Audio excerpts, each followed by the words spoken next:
La madre de los hijos de Zebedeo, junto con sus hijos, se acercó a Jesús y se arrodilló delante de él para pedirle un favor. Jesús le preguntó: ¿qué deseas? Ella le dijo: manda que en tu reino uno de mis hijos se siente a tu derecha y el otro a tu izquierda.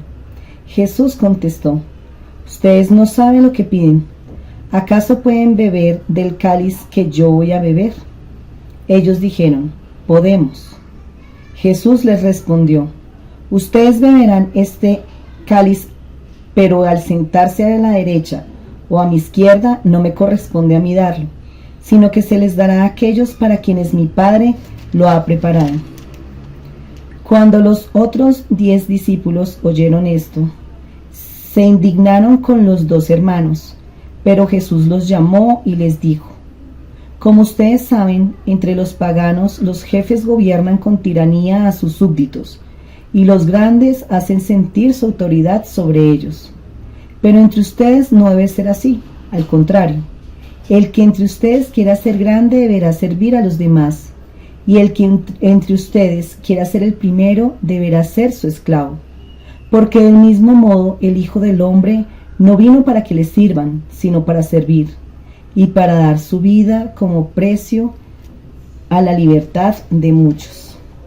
Señor, te queremos dar muchísimas gracias por la oportunidad que nos das de encontrarnos de nuevo aquí en tu presencia, que podamos ser sensibles a los deseos de nuestro corazón, que podamos ser sensibles a tus deseos, Señor, que podamos a través de esa oración también ser fraternos y empáticos con quienes lo necesitan. Gloria al Padre, al Hijo y al Espíritu Santo, como era en el principio, ahora y siempre, por los siglos de los siglos. Amén. Hola, ¿cómo están? Bienvenidos de nuevo a estas videopautas. Mi nombre es Diana Navarro, discípula misionera de Verbunde en la ciudad de Bogotá. Hoy vamos a meditar el Evangelio del día de hoy, que es San Mateo 20, del versículo 20 al versículo 28. Capítulo 20, del versículo 20 al 28. Y he titulado estas videopautas: ¿qué deseas? Entonces, cuando meditaba este pasaje bíblico, el Señor me hacía un especial énfasis en esta pregunta. Y no es la primera vez que aparece en el Evangelio. Para Jesús es importante saber lo que hay en el fondo de nuestro corazón. Cuando oramos o hablamos con la Trinidad, pues le contamos, pedimos y agradecemos lo que cotidianamente deseamos, es decir, lo que sentimos necesario para nosotros. Entonces, en ese encuentro fraterno, en ese encuentro sincero con nuestra familia del cielo, Jesús nos pregunta: ¿qué deseas? Y es una invitación a pensarnos si lo que pedimos, añoramos, si es realmente lo que necesitamos. En esta ocasión, quien hace esa petición es la mamá de 2 de sus discípulos muy cercanos, y precisamente le solicita que sus hijos se sienten a la derecha de Jesús, a la derecha e izquierda de Jesús en su reino. Y quien hace esta petición es una persona bien especial, porque es resultado de aquella experiencia que ha tenido por la oración de sus hijos. ¿Y quiénes eran sus hijos? Pues quienes habían compartido con Jesús. Eran alguien muy cercano, era Santiago y era Juan. Y este Santiago, precisamente hoy es la fiesta, hoy celebramos la fiesta de este discípulo amado de Jesús. Y Santiago fue uno de los apóstoles que acompañó a Jesús en momentos importantes de él. Él estuvo en la curación del hijo de Jairo, estuvo también en la transfiguración y también en la oración del huerto y otras situaciones que le llevó a Santiago a vivir muy cercanamente ese amor de Jesús, y se lo transmitió a su mamá. Entonces, esta mamá, con esa experiencia, con eso que sus hijos habían vivido y sentido por medio de Jesús, entonces ella sabe a quién le está haciendo esa petición. Es más, es bonito porque ella, reconociendo el poder de Jesús, se arrodilla para hacer esta petición. Y luego, no solamente cuando Jesús le pregunta qué desea, sino le dice ordena, manda. En algunas traducciones dice así. Entonces significa que sabe que Él puede hacer las cosas, precisamente por todo lo que había escuchado de Él. Y le pide algo bien especial, es que sus hijos se sienten a derecha e izquierda, es decir, que ocupen un lugar importante con Él cuando Él ya sea rey, cuando Él se posesionará en ese reinado que Jesús muchas veces había hablado. Entonces, la respuesta de Jesús me encanta porque Él no responde solamente a ella, sino que se dirige también a quienes va dirigida esa petición. Y les pregunta si realmente eso es lo que desean y si están dispuestos a hacerlo. Los cuestiona y los conduce a interiorizar en ellos. Entonces, ¿realmente son capaces? Entonces me encanta cómo Jesús nos lleva entonces en oración también hacia adentro, a buscar en nuestras propias acciones y capacidades. Entonces, ¿sabes lo que estás pidiendo? ¿Sabes lo que deseas? Entonces, cuando nos dirigimos en esas oraciones a Dios, no solamente, y en muchas ocasiones no solamente pedimos por nosotros, sino que también hacemos esas oraciones de intercesión. Y en esas oraciones de intercesión, pues pensaba precisamente en el caso de nosotras que somos mamás, cuando pensamos en nuestros hijos y también pensamos en aquello que ellos desean, que ellos quieren, y nosotros que pensamos y queremos lo mejor para ellos. Jesús, precisamente en esa respuesta, pues no la hace directamente a quien lo pide, sino por quienes se pide. Entonces va directamente a ellos, y esto me lleva a tener una certeza, precisamente escuchando este pasaje de la Biblia, pues a una certeza y seguridad de que la oración sí es escuchar. 1 y 2, pues que la oración tiene un poder, y que más bien tenemos que tener nosotros, más bien la conciencia de que si estamos dispuestos y somos capaces de responder a eso que estamos pidiendo. Entonces, eso me acordaba en estos días, que me acordaba de una amiga que nos contaba que la mamá siempre pedía para ella paciencia. Entonces, que ella en la oración y muchas situaciones de su vida, pues ella sentía que efectivamente Dios la probaba en esa paciencia y decía, y heme aquí que soy docente de preescolar. Entonces, efectivamente, qué más paciencia, ¿no?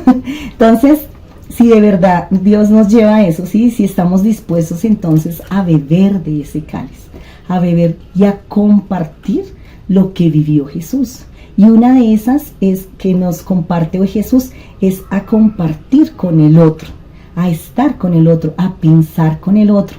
Entonces la oración nos lleva a eso. Cuando estamos en oración no solamente me lleva a mi deseo, sino a un deseo con el otro, a un deseo de mirar también hacia el otro, a mirar adelante. Y precisamente más adelante dice en el pasaje, dice, a dar la vida por la libertad de muchos, dice. Entonces, ¿estamos dispuestos a eso? Entonces, ¿y cómo es estar dispuesto? Pues precisamente es podernos dejar llevar por una oración, y esa oración nos lleva entonces a un sentido de fraternidad.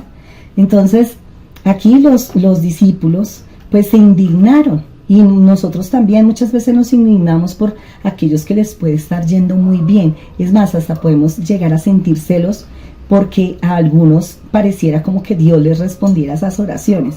Entonces, para que no pase esto, para que no podamos sentir esa indignación como le pasó a estos discípulos, es precisamente hacer propia la oración. Y la oración precisamente me va llevando a hacer esa exhortación de estar siempre unidos al servicio del otro. Y es que la oración a eso va, a eso nos lleva. Si nosotros así podemos saber si esta oración que yo estoy haciendo está dando frutos. Y yo en estos días precisamente lo oraba y yo decía, Señor, ¿será que mi oración se está dando frutos? Y cuando me lleva a tener empatía con los otros, a ver a los otros como unos hermanos, a verlos como unos iguales, pues yo digo, sí está funcionando. Entonces, cuando pienso en el otro, cuando nuestro corazón precisamente se va transformando, porque empiezo a dar mi propia vida por el otro, y ese dar la vida por el otro precisamente también es que en mi oración piense en el otro. Entonces, aquí les decía que Santiago, precisamente que estamos en la fiesta de Santiago, que vivió y estuvo junto a Jesús, pues él también fue resultado de esa oración, fue resultado de esa petición de esa mamá. Es más, él fue uno de los que al final, pues desafortunadamente, fue decapitado. ¿Pero por qué fue? Pues por llevar al extremo este amor de Dios, por llevar al extremo este servicio por la palabra. Entonces, esa es una invitación hoy a ver cómo está mi oración, y si mi oración me está llevando a ese servicio y a dar la vida por el otro. Entonces también a una oración de intercesión que me permite poder experimentar también esa sabiduría de Dios a través de la oración. Entonces, como que también puedo confesar que no es algo fácil, ¿no? Sí es difícil mantener este ritmo, mantener ese ritmo de esa oración cuando en la cotidianidad hay muchas cosas que nos quitan ese momento de oración. Pero podemos estar también seguros de cuando lo logramos y la mantenemos, el resultado es ese sentimiento de fraternidad, ese sentimiento de querer manifestar, contar, llevar una experiencia también de Dios hacia los otros y de llevar a esos otros también a mi oración. Entonces también esto, por lo menos en mi vida, cuando yo lo experimento, cuando empiezo a pensar también en mis hijos, en sus necesidades, en la necesidad de mi esposo, y entonces ya no empiezo a pensar en lo que me hicieron, en por qué a mí me tocó, ¿no? Sino también en qué es lo que le pasaba a ellos, qué les pasaba en ese momento, es más, en esos momentos de enojo, y tener más empatía y conciencia del otro. Entonces, aquí también entonces es una invitación a eso, a que hoy nos podamos pensar en esta oración. ¿Qué deseas? Y si lo podemos llevar en oración. Una feliz y bella oración.